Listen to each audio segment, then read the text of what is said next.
Started this practice with my dad 38 years ago, and recently my son Luke came aboard at DPS and became the third generation of DPS advisors. My dad passed away a few years ago, so he didn't know his grandson was coming in, so it's pretty cool that he's here. He's fully licensed, he's a licensed fiduciary. We are all licensed fiduciaries. We'll be explaining what that means, throughout the presentation. With us also is Ted Fiore. He's my brother-in-law. He just joined us about 6 months ago. He has been in the financial services field for about 30 years and joined my firm with me, and it's kind of a family-run practice, so we're really proud about that. What we do here at DPS Advisors, we do these educational events in libraries. I know this probably isn't your first invitation you ever got to come to one of these things, and it might be the first one you got that wasn't going to offer you a dinner at Ruth's Chris Steakhouse. We stopped doing those things years ago. I want to talk to the people who are here that want to learn about education, about finance, about your retirement plan and things like that. We didn't offer you a steak dinner. I didn't actually give you a bottle of water either. So you're here because you want to learn about finance, and that's what we're here to do. We're going to teach you about that. You might have heard on the show, I talk a lot about stress-free. Everything in our practice is stress-free. My father and I started that right from the get-go. You will never be pressured to do anything. At the end of tonight's presentation, we're going to offer you, everyone here, because we work in a library setting, a free complimentary consultation. Come into our office in Roseland. Let's talk about why you really came here, right? What did you come here for? I didn't give you anything. You didn't get a steak. You didn't get anything. We'll talk about it. Stress-free, no obligation. I mean that, no obligation. So we're going to go through a few main topics. Social Security, when's the right time to turn it on? What are the benefits of with delaying and things like that? We're going to talk about taxes on qualified plans, which we were just about to hit on that TV show. We'll talk about that because a lot of people don't realize how much it's going to cost you and your family when you pass on those assets down to your kids. You want to pass a tax time bomb, or do you want to pass a tax-free account to your kids? Because you're not going to spend all your money. I know we all laugh and joke, I'm going to die with no money, and I'm going to spend everything. My kids aren't getting anything.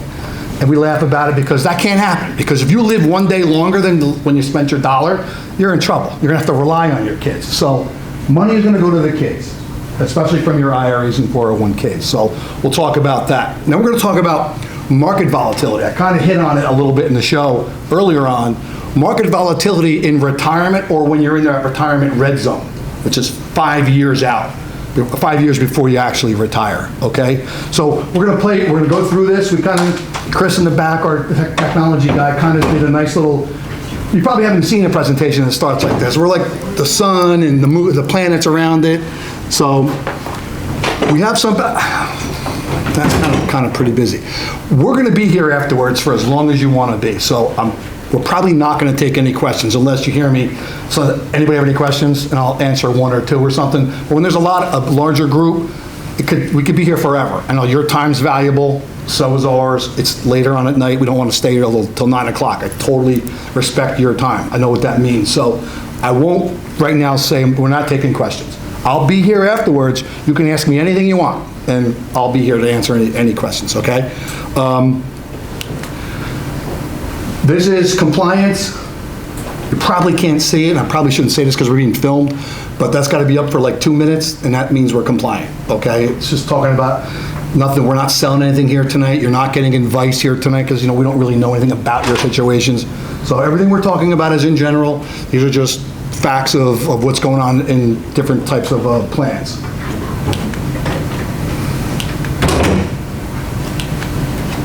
So why'd you accept the invitation? You didn't get a steak, right? I kind of just hit on that already. This is a quick little video of how and why I got into this business. A lot of people think, if I'm going to deal with a financial advisor, they got to be one of the 1%ers and all that stuff. No.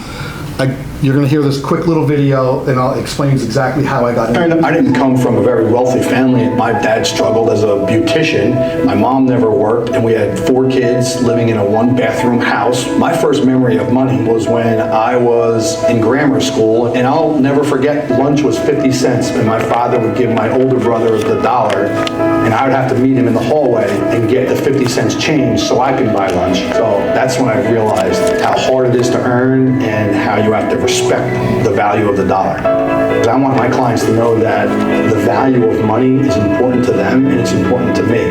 When I'm working with their dollars, I tell them, I understand this is your hard-earned money that you worked your whole life to earn. And we're gonna do the best we can to protect their assets. And that we appreciate the trust they're giving us, and we don't take that for granted. I think what sets us apart is I communicate with my clients regularly, and I think that is the key to a client-advisor relationship. And we have that open door kind of policy in our practice that they know if there's a question, they call my office, they can come in for a cup of coffee, and we'll get that question answered, and they have access to me at pretty much any time they want.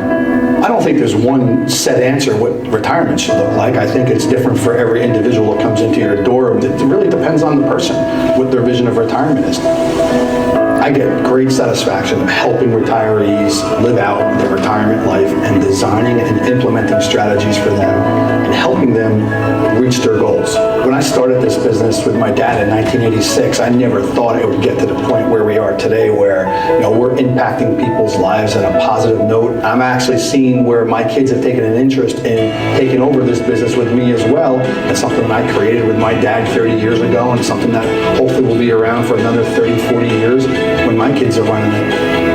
I inform and empower people to make better decisions with their hard-earned money so they can enjoy their retirement life, enjoy their retirement goals. I just help them through the process and implement a retirement income plan that allows them to do what they want. That's what I do.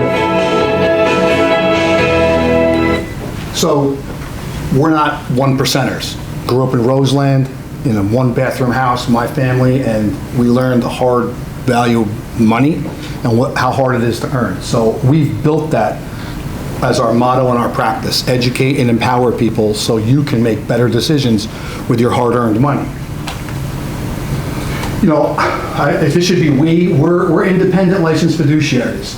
I've been asked, and I've been on Fox Business, I've been on CNBC, MSNBC, WPIX, Channel 11, as a retirement planning specialist. I've been asked to write articles for Market Watch and Benzinga. I wrote a book called Avoiding the Retirement Traps. Wrote it 15 years ago, still applies to, what's in there still applies today, but it's kind of outdated. So I'm in the process now of writing another book called The Intelligent Investor, starting with the younger kids, because the younger kids don't know really how to start investing. We were all brainwashed into thinking that a 401k was the best thing ever, but when you leave here tonight, you're gonna realize it probably not, okay? So I want the younger kids to start out doing Roth stuff, everything tax-free. Because we're gonna talk about where do we think tax rates are going in the next 5, 10, 20, 30 years down the road with the amount of debt that we're in. So that's something we'll talk about. So I've been on all these shows.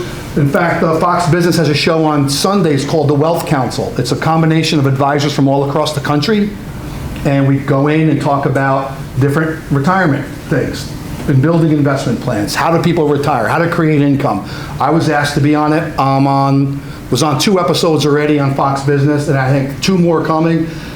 We were supposed to be on this Sunday, but football moved us. We're going to be the next Sunday. I'll be on that episode. They bring 4 or 5 different advisors across the country into our studio and record some stuff. So that's pretty cool being on Fox Business. Licensed fiduciaries, what does that actually mean real quick? I'm not going to take a ton of time on it, but a fiduciary is somebody who has your best interest over our own at all times. There are only 2 licensed fiduciaries, 2 people that can say they're licensed fiduciaries: certified financial planner, CFP, or a registered investment advisor, RIA. Those are the only 2. We're all registered investment advisors. Okay, so if you are asking your current person if they're a fiduciary and they say yes, your next question has to be which one. If they don't have an answer to that question, they're not telling you the truth. Okay, because 2 designations: CFP, RIA. Licensed fiduciary has your best interest over our own. A quick story. We're Home Depot. You got to come in, you need to hang a picture in your house. You need a hammer. You come into your big box firm advisor, tells you he's a fiduciary, and that person sells you a 20-pound hammer.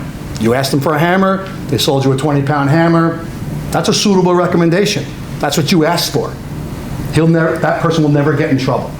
A fiduciary, if you complain and file a complaint, I'm probably getting fined for that.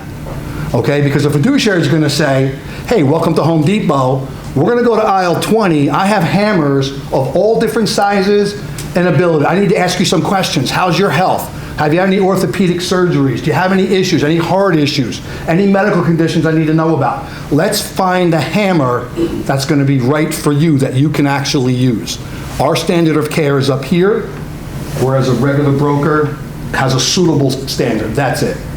We have to be way more than that, okay? So we find the right financial tools that will work for the job we're trying to do, which is what you would communicate to us when you come in and take advantage of our, free consultation. Hey, John, here, I need to create an income stream. Well, what do you have in place? So we'll get into all that throughout the presentation. I just talked about the licensed fiduciary. Papa Report, I told you, we're on Saturday mornings on News 12, New Jersey 12 Network, on FiOS and Optimum. Every other Saturday, we're on CW11 at 6:30 p.m. I also do a radio show on Sundays at 2 o'clock on WOR 710 for an hour. It's called The Papa Report. I wrote the book, and we have the podcast. So we're going to get into some topics tonight about Social Security, taxes on qualified plans, and market volatility and investing in the retirement world or in that retirement red zone. Ted's going to take over and talk about Social Security, and then I'll come back on, hit taxes, and we'll move right through, okay? Thank you, John. As the new guy to the company, I drew the short straw, and I get to talk to you about Social Security tonight. This literally could be a 2-hour conversation, but as we only have an hour to talk about many topics, I'm going to try to be my best to be somewhat brief. So the big secret, a lot of people want to know, and they want to make sure, will Social Security be there when they need it, right? You hear perhaps a lot, and now that we're in the political season, we're in election campaign season, whether or not Social Security is going to be solvent. It may be insolvent by 2034 or 2037, depending on who you listen to. And really what that means for Social Security doesn't mean that it's going to run out of funds totally, right? So it is a pay-as-you-go system. Right, so all of you who have been working, if you look around this room, it's a pretty homogeneous room. We kind of all look the same, right? Maybe in the same, except for Luke, probably in the same age range. We've been paying into FICA, right? If you've ever seen FICA and you're paying 6 to 7% of your payroll tax to FICA, everyone's like, who's this FICA guy? Well, it's the Federal Insurance Contributions Act, and that goes to fund Social Security. But what it does is, it's not, I am paying for my own Social Security that I'm going to collect when I retire or when I choose to turn it on or claim Social Security. What it means is I'm paying in today for the people who are collecting today, right? So if you think about it, you've got the baby boomers, you've got Generation X and Generation Y. Generation Y just recently outpaced the baby boomers for the largest percentage of our population. By the late 2030s, right, there's going to be more people who are going into retirement than there are people who are working and paying into the system, right? So there's going to be an issue with people being able to collect. So the government, Congress is going to have to do something. They've changed things in the past. It's not going to be bankrupt, but what it means is potentially you could collect 75 to 80% of what you would have collected had there not been an issue. So that's something to keep an eye on, not something to be quite afraid of, but you'll see a lot of discussions around that. Some of the main keys, there was a Bipartisan Budget Act of 2015. Now, when you think about it, Bipartisan Budget Act of 2015, it was 9 years ago. It seems like a lifetime ago that both sides of the aisle could get anything done together. The reason they got it done together is it actually eliminated some of the loopholes or some of the ways that people could collect Social Security. So it's more money going to the government, which is why they came together and they could agree to it. So there's a few things that you have to understand. When it comes to Social Security, right, when can I file? I hope everyone knows the minimum age that you can file is 62. Then there's what's called the full retirement age, which was kind of dictated in that Bipartisan Budget Act of 66 or 67. If you were born after 1960, your full retirement age is 67. Before that, it's generally 66 and maybe a couple of months. Okay? Maximum age that you can collect is 70, or you can claim as 70. You actually can claim after that, but there's no benefit whatsoever to wait after you're 70. So you certainly want to claim at the maximum age of 70. COLA, right? It's not something that we drink in this room. It's a cost of living adjustment. Every year, Social Security will adjust what they're paying to you as a cost of living, right? And it's based on inflation, CPI. You'll see since 1975, the average has been about 3.69% each year that the cost of living adjustment has gone up. In the early 2000, it was closer to 2.15 when there was, interest rates were at zero, there was really no inflation, so it was lower than the average. Then in 2022, things started to spike, right? Inflation was coming up, prices were coming up. The cost of living adjustment was 5.9, and last year in 2023, it was over 8%. 2024, it came back, it's more moderate now, it's about 3.5%. So it's coming, it adjusts with what's going on in the economy. Now you have the Social Security wage tax, which is really the maximum that they will tax for Social Security. And it says up there for 2021, 2022, it was $147,000. Right now, for 2024, it's as high as $168,000. So what that means is, if you're earning $200,000, if you're earning $300,000, if you earn $1 million this year, for Social Security purposes, you will only pay taxes up to that cap of $168,000. Okay? So regardless, if you're making more than that, that's all they're going to tax for Social Security. So that's something to keep in mind. Then you have minimum benefits. You have your full retirement age benefit, and then you have a maximum benefit, right? And that's the highest amount that someone can collect. So because they're capping it at what they're going to tax, they also cap it at what they're going to pay out.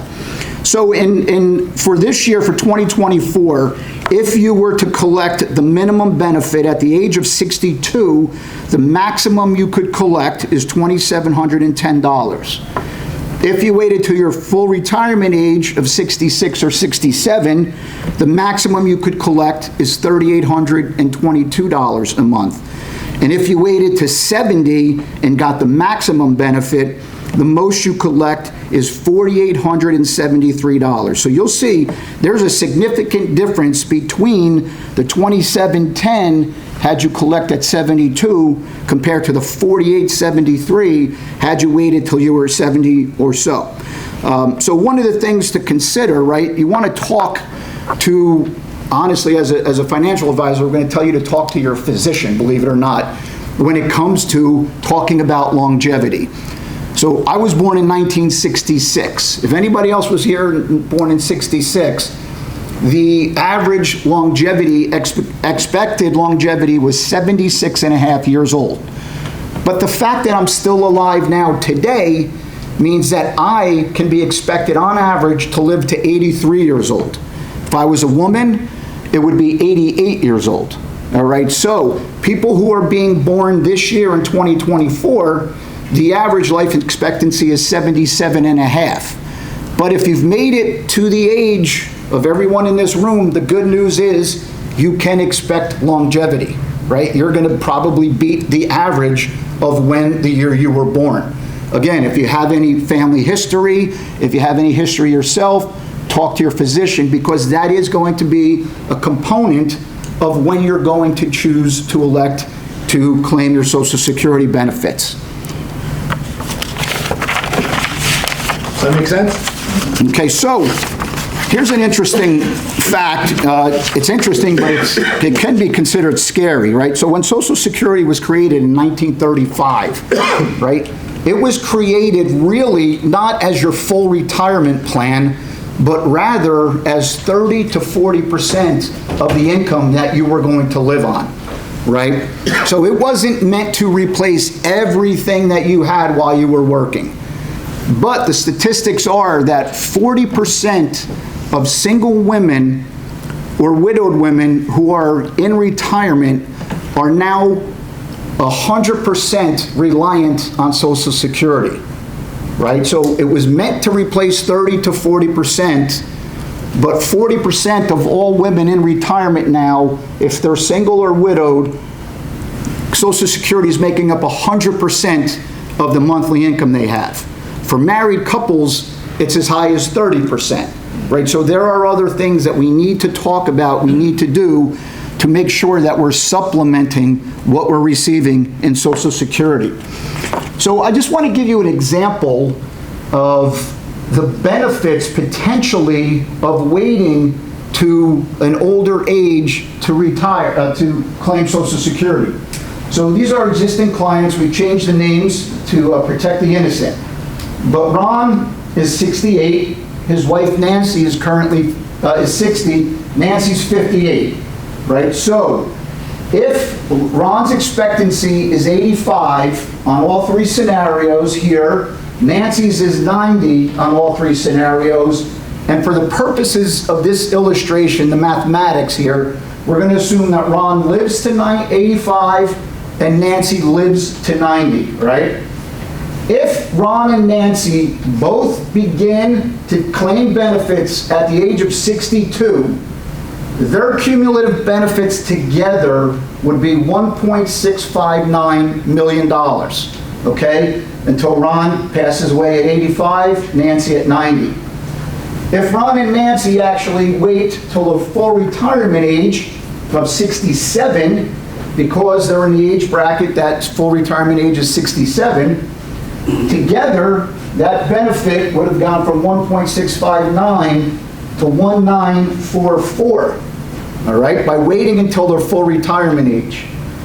If they waited to 70 years old, you'll see that the expected cumulative value of the benefits would have been $2.126 million, right? So again, you have to take you have to expect to live a life of a long life if you're in this room, and you have to try to ensure that your quality or your standard of care and living is no lower than it is right now, right? So that's a discussion that you need to have with your spouse, with your advisor, because it's actually not a one-size-fits-all solution. It's a one-size-fits-one solution. While we all kind of look alike, no one here is going to have the same situation, right? Are you married? Are you widowed?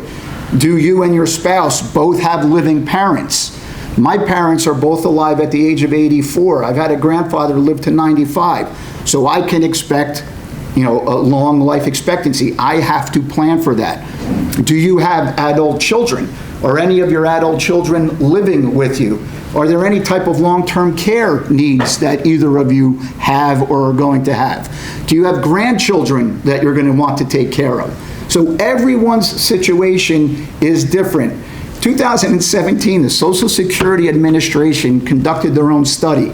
I don't know how this is true, but there are 9,000 combinations of how spouses can claim Social Security benefits, right? That's from the Social Security Administration itself. 9,000 different ways that people can claim their benefits, right? So it's part of your plan, it's not your entire plan. Along with Social Security's, the tax implications of when you retire, how you're taking your benefits. Benefits are taxed depending on how much money you're making, what age you take them at. John's going to go into that, talk more about taxes. I could go for another hour, as I said, but we just wanted to scratch the surface, get you thinking about the high level, really important things when it comes to Social Security. Can I just add? Certainly. Politics and how things change. And We're talking politics? Yeah, but no, but Are we talking cats and dogs? Because that's what they didn't speak about Social Security the other night. I just want to know, if you put off claiming it and then the government changes all the rules,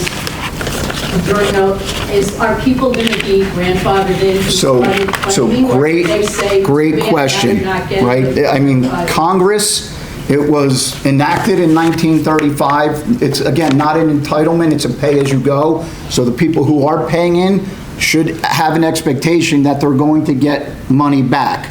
Can they change it? They certainly can. From a political perspective, I don't know what party at any point in time would think it's beneficial to their party to get reelected to do away with Social Security entirely. I just don't see that happening, no time soon, anyway. Great question, though. Yes, sir. Following up on that same question, so when you elect to start at whatever age you're at, are you locked in at that rate, or can that then be adjusted later based on congressional changes? Like, is there a plan in which you're better off locking it at something earlier than your maximum age, just because you're fearful that... So I wouldn't make a decision on a guess of what Congress potentially would do. What they're saying is, generally speaking, there's kind of a cross point or a threshold where waiting and delaying what you're taking and taking more on a monthly basis will outweigh taking less money at an earlier age. So they say around 76, 77 years old is when you're going to cross the point where after that point, by taking that monthly much higher for the rest of your lives, you're going to be getting a lot more on a monthly basis like my parents are doing right now. I don't know that you can make a decision based on potentially what Congress could do. What's the maximum amount of money you can earn while on Social Security and not have it taxed? I believe it's only like 80 some odd thousand bucks, somewhere around 80 grand you can make, and then not be taxed. And then you're going to be taxed. Once you start collecting it, you're taxed at 50%, and then it'll go to 85% based on income. That's $40,000. But I think you asked if you're still working and collecting social before your full retirement age. If you're at your full retirement age and you collect Social Security, you can make $1 billion. It's not going to affect anything. That only applies if you're between 62 and 67, if that's your full retirement age. Once you hit full retirement age, you can make as much as you want. Okay? So listen, to answer the gentleman's questions back there as well, Social Security was invented by Franklin Delano Roosevelt, put in place, not invented, was created by Franklin Delano Roosevelt in the 30s. When it was first created, they said 65 was going to be the age you can turn it on. That was full retirement age for everybody. 65, hard, there was one date, 65 years old. Life expectancy in 1935, when this was created, was 61. So they knew this was a money-making machine for the government. They weren't doing this to help everybody else. No way did he know that it was going to turn into what it turned into today, right? So, and think about it. So from 1935 to now, that's what? 90 some odd years later, they've only raised full retirement age 2 years, from 65 to 67. So what I think is going to happen, and what a politician would be able to get through, is changing the full retirement age to later on to 68, 69, 70 for the younger people starting out. There's going to be a cutoff somewhere where they're going to say, all of us who have paid in our whole lives, they're not changing the dates for us. But if you're maybe 30 years old or younger, you guys are going to have to go to age 70. That I could see they could stomach. Citizens won't have a problem with that because the younger people have so much more time to go. And life expectancies have gone from 61 to late 70s, 80s. So life expectancy went so far ahead, and Social Security only changed 2 years. I'll answer the rest of your questions later. So just hang on to it, and when we're over, I'll answer for you, okay? So that kind of makes sense, right? I think that's where they're going to go. They're not going to say, if you turned on Social Security, you're collecting $3,000 a month, guess what? You're only going to collect $2,800. They're not doing that. That's not going to happen. What they're going to do is do what I think, because they won't get that approved. They won't get reelected for that. And a politician's number one job, we've all heard this a million times, is to get reelected. Right? It's not to not get reelected. So those are the changes that I see when we talk to tax attorneys, we talk to people all across the country. That's what they're saying is probably going to go through. They're gonna just increase the retirement age for the younger people. Just like in education, police, fire, government work, younger kids today don't have the benefits of the older people who are about to retire and teaching and police and fire. They get full benefits, they get everything. The younger kids aren't getting that. They're gonna do that with Social Security. They have to. It's the only way to go. Or they won't get reelected, okay?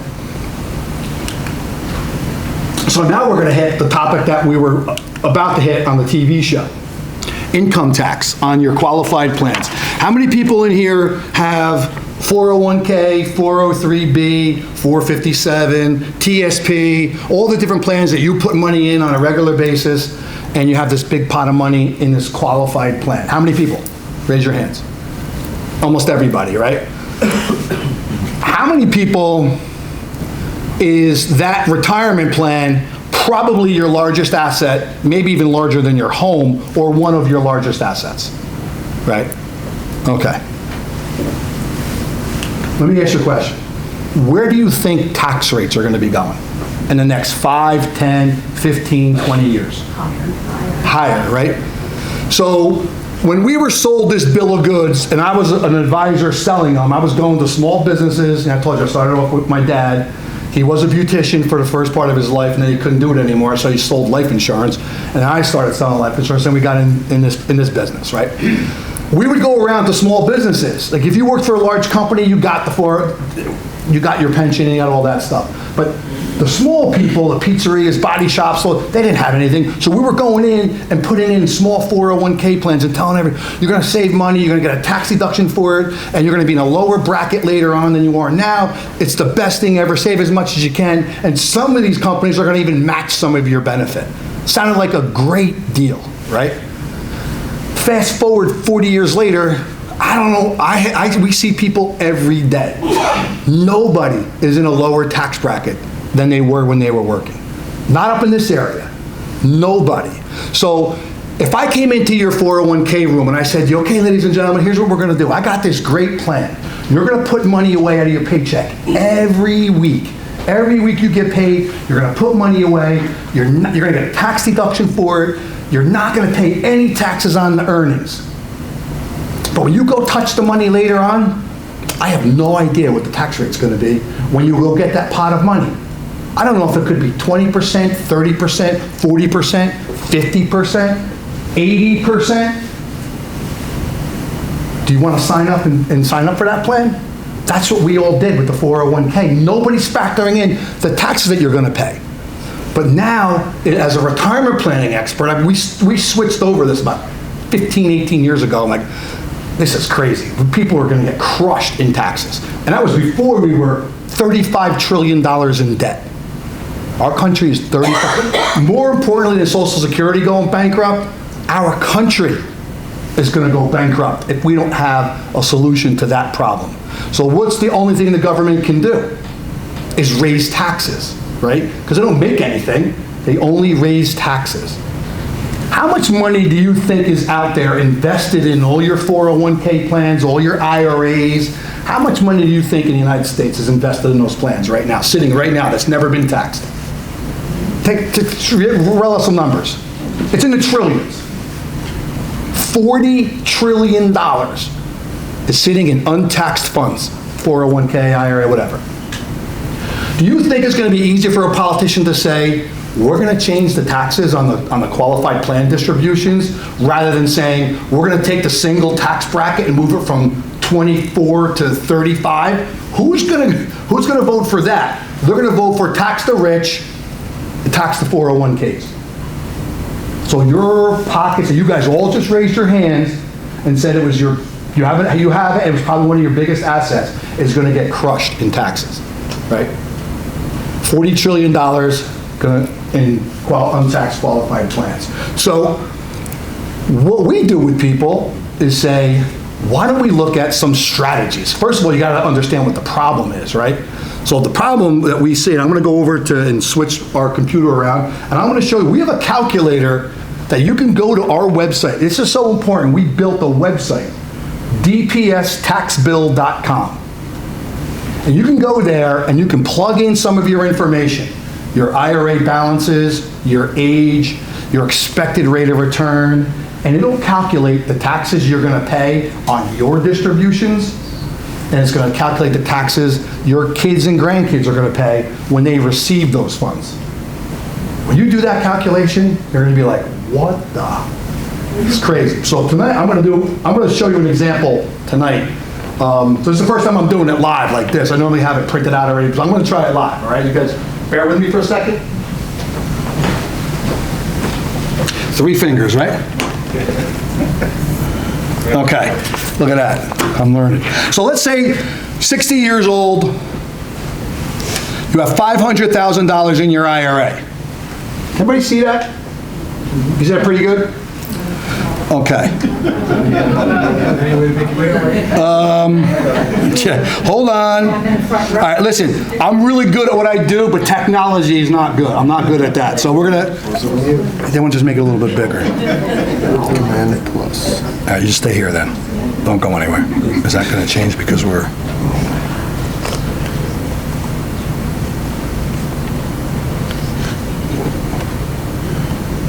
Where do you need this? That should be, yeah, we don't actually need that. A little bigger here. Yeah. Is that better? I'm going to read the numbers, but I want you to just basically see what we're talking about, okay? So this is called the RMD calculation chart. So you have $500,000 sitting in your IRA 401k, you're 60 years old. You have 13 years to go before the IRS says you have to take your required minimum distribution. You guys know what the required minimum distribution is? Because there's a lot of people who come in their office and have no idea what that is, right? It's called the RMD. That's the initials for it, okay? At 73, IRS says you have to start taking money out of this account so we can collect taxes, okay? So, 500,000, I'll talk to a person, I'll say, okay, what is your current advisor telling you about the taxes you're gonna pay on this distribution? They don't tell me anything. They just grow my money, they don't advise me at all, and just say, at 73, you gotta take the money out and pay taxes like everybody else does. Okay, that's what your advisor said? Great. He's not a fiduciary. Let's talk about your CPA. Any CPAs in this room? Because anybody an accountant that does taxes? Because I'm probably gonna say some stuff you might not wanna hear. CPAs, I'll ask the client, what does your CPA say? What's your tax plan for your $500,000 IRA? They don't have a tax plan. Well, why not? Because we beat up our accountants, it's our fault. We beat up our accountants to say, I don't want to pay a lot of taxes this year.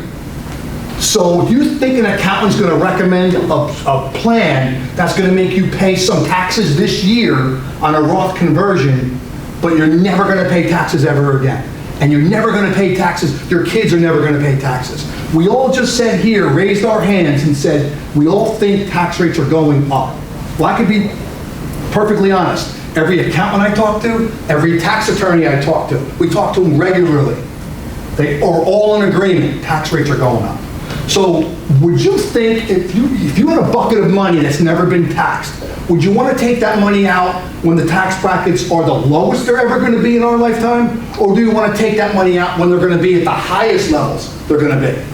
That's a common sense question, right? If everybody in this room says the highest, you should probably go have dinner at the Standard, I'll meet you there later, all right? You want to take the money out now when the tax brackets are the lowest, okay? A married filing joint tax return can take out $383,000, or can have $383,000 in income and still be in a 24% tax bracket. Single, you can take out $169,000. Report 169 and still be in a 24% tax bracket. If you are not looking at Roth conversions as an option, because I'm going to tell you why. We're going to see the numbers, okay? So that 60-year-old is going to let his IRA, his accountant and his advisor said, let the IRA grow until 73. Well, at 73 years old, there's 1.2 million in that IRA if they earn 7%, which should be easy to do, right? That RMD that year is $48,782. They now have to take out and pay taxes on. Everybody understand that? Anybody here taking their RMDs out already? Okay, so it means everybody in this room has the opportunity to do what we're going to show you is a better solution, okay? And the more time you have between now and 73 years old, the better off you're gonna be. The more time you have, the less distributions you can take out and do it over time, okay? So this person's gonna take out $48,000 year one. 74 years old, they're gonna take out $52,000, $55,000. And at 90 years old, we said they were gonna they're gonna live to 90. This person would take out $1.5 million in IRA distributions from that 401k or IRA. At a 24% tax bracket, that's almost $300,000 in taxes the person's gonna pay. They're gonna leave what's left in the plan at 90 is $1.4 million left in it going to their kids. So let's say they have 2 kids. They're gonna get $700 and something thousand each. It used to be they were able to stretch it out for their lifetime. It's called a beneficiary IRA. When an IRA goes to a non-spouse, it's a beneficiary IRA. Those kids now have to take out $700,000. They have to do it over a 10-year period. And they have to do it every year in that 10-year period. So divide by 10, $70,000 a year. When they're probably in their prime working years, right? So they're making good money, and now they have to take out $70,000 from your IRA that you passed on down to them that they have to pay income taxes on. Let's say they're in a 30% tax bracket. That number is $330,000. So when an IRA that you had at 60 years old was $500,000, you and your family will pay about $640,000 in taxes to the IRS on your IRA. At today's tax bracket, what if it's 40%? What if it's 60%? We all agree tax rates are going up. And it might not go up crazy for us in the room, but when you're passing on down 20, 30, 40 years ago, it'll be there. I got in this business, I said 1986, I'm 38 years in. 1986, in the late 80s, when you took money out of a qualified plan, there was federal taxes due, there was state taxes due, and there used to be what they called an excise tax. Anybody go back to that time frame? It's not just me, right? You guys remember the excise tax? Congress in the early 90s did away with it. Stroke of a pen, gone.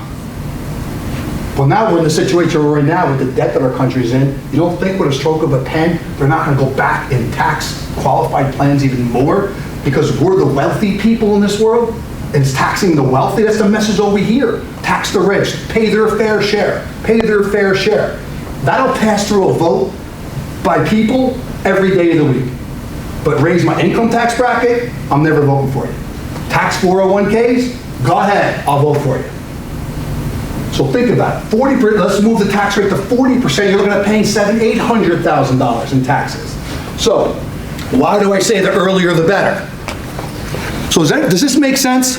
So on dpstaxbill.com, you can go in, plug your numbers in, and get what your tax bill is gonna be. That's how important we think this is. We built the website so people can go and do that, right? What's the website again? Sorry. DPS, you know, everything's DPS around here, right? Because diversified planning strategies, dpstaxbill.com.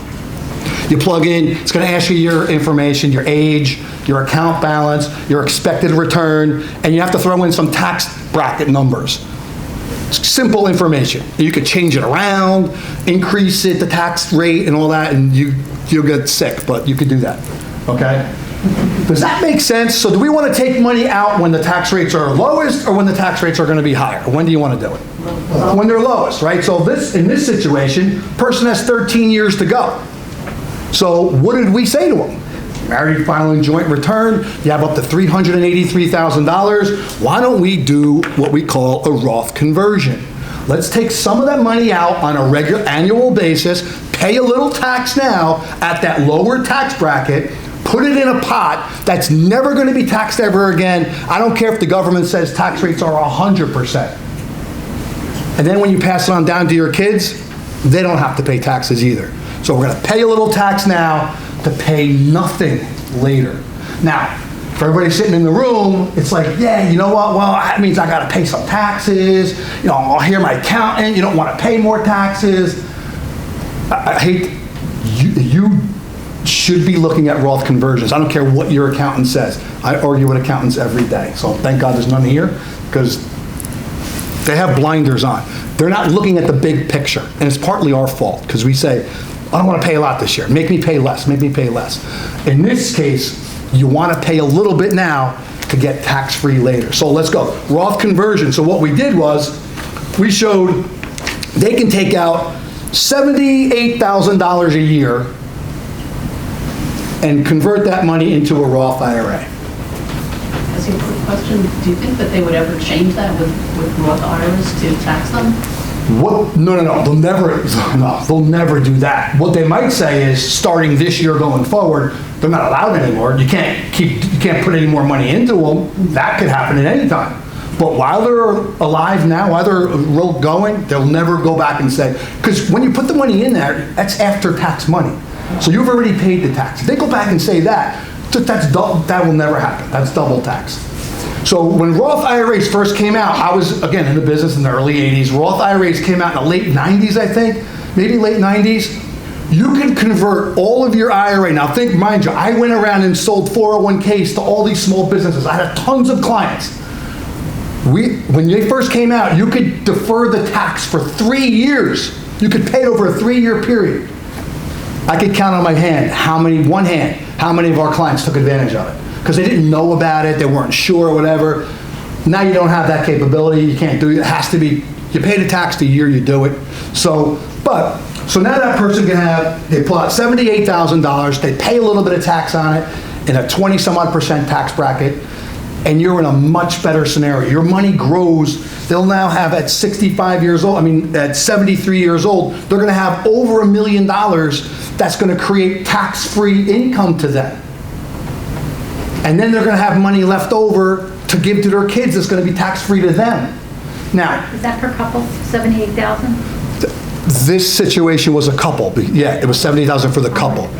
Right, a single person, you can declare, you can have up to $169,000 worth of income and still be in a 24% tax bracket. The objective in a Roth conversion is to say, I don't want to blow you up to a 30-some-odd% tax bracket. I want to stay as low as possible. So 24 or less is a perfect scenario, okay? So now they all have tax-free income forever.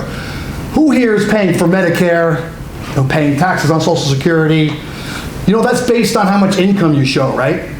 So if you start showing, no one here was taking RMDs out yet. So what's the first thing that's going to happen when you take out an RMD and report that higher income? Medicare is going to cost more. It might bump you up into paying 85% tax on your 85% of your Social Security. If you convert to Roth and then start taking Roth income out, it doesn't count to Medicare premiums because it's tax-free. It doesn't count towards Social Security because it's tax-free. You're going to build a tax-free pension for yourself. And if your current advisor, oh, that sounds good. If your current advisor is not talking to you about Roth conversions, you have the wrong advisor. You have an advisor who's an accumulation advisor. And there's nothing wrong with that. They're great. They build you to where you are now. But that's it. If they're not talking to you about that, if your CPA is not recommending tax, let me ask you a scenario. So January, we get our 1099s, our income statements, and we give them to the accountant early February, and then we don't see the accountant until we do our tax return. Now they file electronically, so you don't even see them then. And then next year we do it again. Does anybody go see their accountant in July and try and figure out how's next year's tax bill going to be better? Does anybody do that? You're dealing with a tax preparer. You get one of them at H&R Block. You're not dealing with a tax planning person. Now, we're not accountants. I will not file your tax return, but I will show you strategies that will put your retirement plan in a tax-free environment for you and for your kids and grandkids. That's tax planning. And if you're not looking at that as an option while you're not taking your RMDs, you're making a huge mistake. And if your current advisor is not advising you on doing that, don't go ask him tomorrow when you go, hey, listen to this guy in Millburn, this short, fat Italian guy. He told me that I should be doing Roth conversions. Why aren't we doing it? Because if they had that answer, they would be telling you that. Okay? So you guys should take advantage of our stress-free meeting, and we'll just run these numbers for you. If you don't want to go on the site, and we'll do it for you. Okay? So that's our story kind of on taxes, right? And now what are the benefits? I'll go over a little bit real quick, because I kind of ran out of time. We all think tax rates are going higher. We'll fly through this. I did a show on tax planning. I'm not going to show it. We did that already. What are your options, right? You can sit here and say, yeah, listen to that short, fat Italian guy in Millburn, and I'm not going to do anything. I'm just going to continue with the firing. Absolutely one of your options. I won't think anything less of you.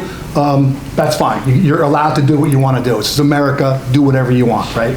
Or you can pay some taxes now at the known rates that we know they are and get your money into a tax-free environment. And we've used tax-efficient planning options, Roth conversion. I talked earlier about the book, The Intelligent Investor. We'll talk about young kids. Young kids today, if you have grandkids, nieces, nephews, kids, you tell them when they go to their 401k company, you want a Roth version. Do not contribute to the regular 401k. Or they'll be sitting in this room 30 years from now figuring out, how am I getting my money out of this thing when the tax rates are 100%. All younger kids, he's doing it, my kids are doing it. Young kids, Roth, from the get-go, okay? Make sense? That's tax-efficient planning option. Now, there's some other things you can do as well. You can use life insurance. That's a whole nother conversation, whether that's a good thing or not. Part of a fiduciary's job is to explain to you all the tools that we can use and what the pros and cons are of these tools, and then you decide what's best for you and your family. Educate and empower people so you can make a better decision. So you might say, oh, I hate life insurance. Okay, great. I'm still going to show you the benefits of it because that's my job. And then once you hear the pros and cons, yeah, John, I'm not doing life insurance. Okay, throw it away. But it's an option. I've had 2 retired teachers use and are going to pass on $5 million in tax-free death benefits to their kids and grandkids from life insurance. So it has an option, it has a place. Might not be for everybody, but it has a place. So our job is to explain to you the pros and cons of all the options. I'll answer questions afterwards because we're running a little late now. So I'll answer questions afterwards about that. But if you're not doing tax planning, ladies and gentlemen, you're making a huge mistake. Okay, and is this part, you don't talk about inflation. Okay, there's other taxes, right? I'll hit it real quick. Inflation, right? Where are we at with inflation? Who thinks inflation is the 2.9% they just announced yesterday? 2.8, I don't know, one of those numbers. Does everybody really think that's true? No. It's crazy. It's got to be double digits up here, right? Where we live, it's got to be double digits. If inflation is at 10% or more, which it is up here for us, we talked about longevity before, right? If we live to 90, you retire at 65, 66, that's 25 years in retirement. So I'm going to say this one statement and then we're going to be done with inflation. At the inflation rate of 10%, which we're higher than that, your expenses are going to double every 8 years. So if we're going to live 25 years in retirement, that's 8 and 8 and 8. That's 3 times your expenses are going to double. So for easy math, because I'm not a smart guy, I don't have a calculator. If your expenses are $5,000 a month, in 8 years they're going to be $10,000 a month. 8 years after that, they're going to be $20,000 a month. If you don't have an increasing income plan set up to get you through the next 25 years in retirement, you're making another mistake. And we'll show you how to do that. That's part of our DPS report, part of what we show our clients and how we build that using the right tools for you to do that. That's part of our service for our clients. Does anybody have a written income plan in place right now to get you through the next 25 years? Anybody have that? Perfect. You're dealing with a fiduciary. Perfect. Do they do tax planning? Yeah, I've already started. Perfect. There's a living person who's doing it. Okay, so she's not sitting there with the look on her face like a deer in the headlights like everybody else is, because she knows that's perfect, okay? So that's kind of it for me. We'll be here for after, this is all about prices of stuff. Luke's gonna hit market volatility. Thank you, Dad. As a group here, we decided to save the best looking speaker for last, clearly. So market volatility and how it could affect you in retirement. Investing in retirement is totally different than investing while you're working. When you're working and you're receiving an income from work, you can afford to be aggressive with your investments, and you should be. When you're getting closer to retirement and you're about 5 years out, that's when you want to start shifting to a more conservative portfolio. Once you're in retirement, you really need to worry about market volatility because you can't afford to take a loss in the market and have to take money out of your IRA and the RMD. Once you're 73 and the RMDs are due and you haven't done any Roth conversions, that RMD doesn't care if the stock market was down that year, you still got to take your money out by December 31st. So let's look at an example of how a loss could affect you. So if you lose 10% in your portfolio, it's going to take you 3.6 years at a 3% return to get back to even. At a 6% return, it'll take you almost 2 years to get back to even. In 2020, both stocks and bonds were down. Who here has heard of the 60-40 balanced portfolio? 60% stocks, 40% bonds. Well, that portfolio in 2020 was down 25% because the concept that stocks and bonds have an inverse relationship is actually a lie. Bonds are affected by interest rates. In that year, 2020, the Federal Reserve started raising interest rates and bond values went way down. So that 60-40 balanced portfolio got crushed. If you see here, if you lose 20% in your portfolio and now you're in retirement and you're a conservative investor, it's going to take you almost 7.5 years at a 3% return to get back to even. And with the RMDs on top of that, it's going to be nearly impossible to make your money back. So on the next slide, we got another chart I'd like to show you guys. So here, if you start with $100,000 and you lose 10%, you're left with $90,000 and you need an 11.1% return to get back up to that $100,000. You may think, because you lose 10%, you need a 10% gain to get it all back, but that's actually not how it works. If you lose 25%, that brings it down to $75,000, and you need a 33.3% return to get that back up to $100,000. That means you'd have to be taking a crazy amount of risk to get that kind of return. So you just really need to watch out for market volatility in retirement. The lost decade. This chart is showing a $1 million IRA from 2000 to 2009 where 4% distributions are being taken out and there's market loss. By the end of the period, this person has $480,000 left. So what if you live 25 years in retirement? Because as we've gone over tonight, we're only living longer and longer, not shorter. So you have to be prepared for that. So your investment philosophy in retirement needs to be completely different than your philosophy while you were working. Good, perfect. And why does it matter more for people who have an IRA and they're getting close to their 73 years old and the RMD is going to kick in, right? So let's play that scenario out. 2020 was a really bad year, like Luke talked about. That 60-40 portfolio was down 25% that year because bond values were going up. I mean, interest rates were going up. So bond values were going down, and everybody's using bonds as the safe money alternative inside their portfolio. Well, they're going down, stocks were going down, so you lose 25% of your portfolio. Let's say you had $1 million in your IRA and you turned 73 January 1st of 2021. 2020, your portfolio was worth, 2019, your portfolio was worth $1 million. And the IRS says you have to take out $40,000. That first year is about 4%. You have to take $40,000 out of your IRA on that $1 million balance, because it's calculated on December 31st. So you have to take $40,000 out of that $1 million. It's going to be $960. Well, let's go the other way.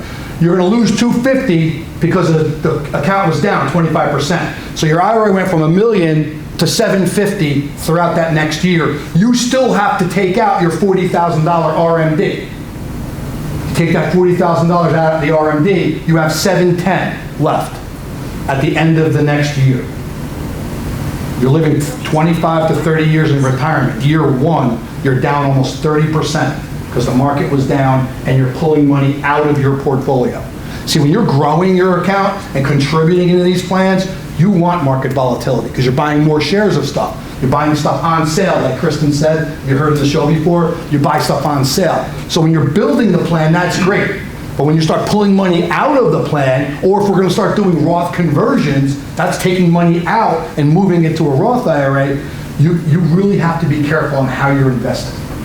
You cannot invest as if you're still working. Your investment philosophy has to change.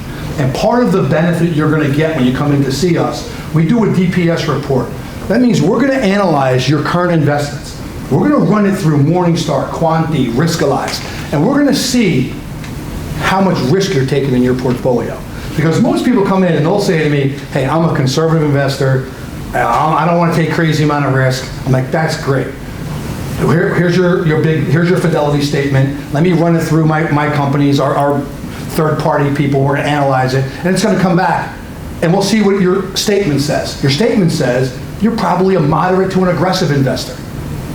You want to be conservative, but you're invested as if you're an aggressive or moderate investor.